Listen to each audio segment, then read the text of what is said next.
Hello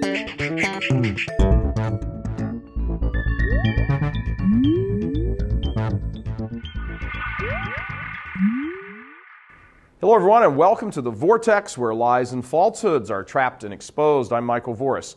One of the most disturbing things we see from many in positions of power and influence in the church is the constant downplaying and marginalization of nearly everything Catholic.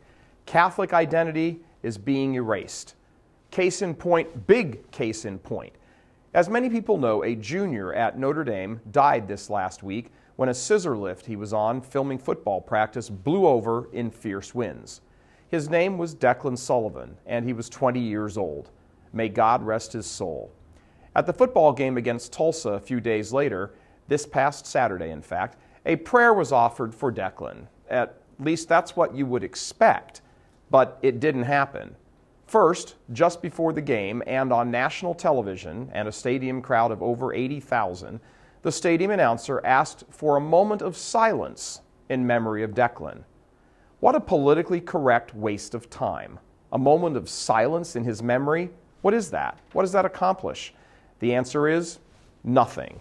What Declan, as all the faithfully departed, need is prayers, not people searching their own minds for a polite, well-intentioned memory of someone they never knew. Think about this. Here's a young man who just died quite suddenly and tragically. A few days later, the larger community to which he belonged is all gathered around the football field of the school he loved. 80,000 in the stands, millions watching on TV. A perfect, glorious moment for Notre Dame to offer an actual prayer for Declan's soul. And not a word. In fact, a void of nothing, meaningless silence. And that is so indicative of the view of many leaders in the church today. Substitute real solid Catholicism with a void of nothingness, meaningless babble that sounds nice, but in the end accomplishes absolutely nothing.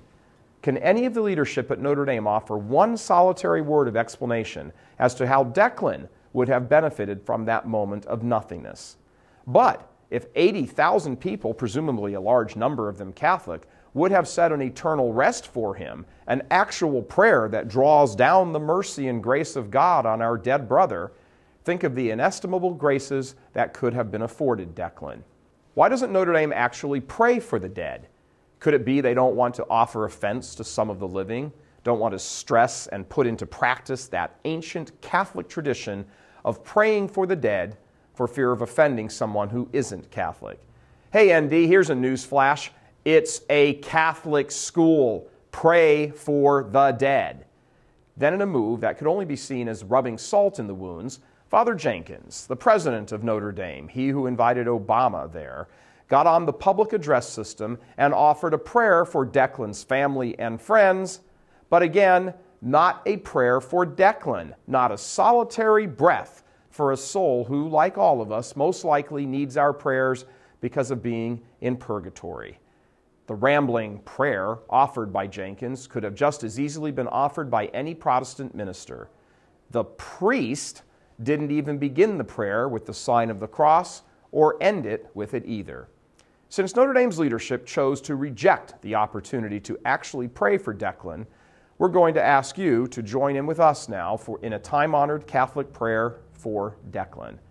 Eternal rest grant unto him, O Lord, and let perpetual light shine upon him.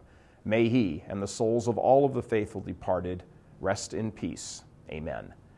Please pass this vortex along to as many people as possible and ask them to pray for Declan. We've also attached a link to one of our One True Faith programs, the episode on purgatory. It's linked right over here. Please watch it and pass it along to friends so we can all begin to recapture our Catholic identity that so many in the church seem intent on snuffing out. And for the record, November is the month the church sets aside to remember the poor souls in purgatory, the entire month. Please keep Declan and all the faithfully departed in your prayers until you meet them again. God bless you. I'm Michael Voris.